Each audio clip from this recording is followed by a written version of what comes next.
ইয়া রাসূলুল্লাহ সাল্লাল্লাহু আলাইহি ইসলাম, কি করেননি আপনি আমাদের জন্য? নবী হওয়ার আগে 40টা বছর একটা টোকাও পড়েনি আপনার শরীরে, আর উম্মতের কাছে কালেমা পৌঁছে দেওয়ার জন্য আপনার গা বেয়ে রক্ত বের হয়েছে আমাদের জন্য। না খেয়ে কোনোদিনও থাকেননি, পেটের মধ্যে পাথর বেঁধেছেন ক্ষুধার যন্ত্রণায়, তাও জান্নাত থেকে খাবারের জন্য সুপারিশ করেননি, শুধু আমাদের কাছে কালেমার দাওয়াত পৌঁছে দেওয়ার জন্য। জান্নাতের সর্দার যেন রাতের পর রাত জেগে জেগে তাহাজ্জুদ নামাজে কেঁদেছেন উম্মতি উম্মতি বলে, কোনোদিনও নিজের জন্য কিছু চাননি যেন আমরা জান্নাতে যেতে পারি। অসংখ্য সাহাবীরা ত্যাগ করেছেন, নিজের বিলাসিতা বেছে নিয়েছেন কালেমা যেন আপনাকে নিয়ে আমাদের কাছে পৌঁছে দিতে পারে।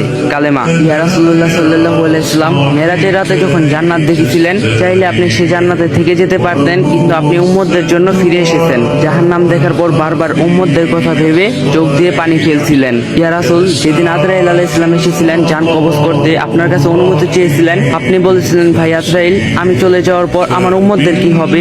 ইয়া রাসূলুল্লাহ, সেদিন আপনি আপনার কথা ভাবেননি, শুধু ভেবেছিলেন উম্মতের কথা। মৃত্যুর যন্ত্রণায় বলেছিলেন, আজরাইল, আমার বুকের উপর কি কোনো পাহাড় রাখলা? এত কষ্ট কেন হচ্ছে? আজরাইল আলাইহিস সালাম কষ্টে মুখটা অন্যদিকে ঘুরিয়ে বলেছিলেন, ইয়া রাসূলুল্লাহ,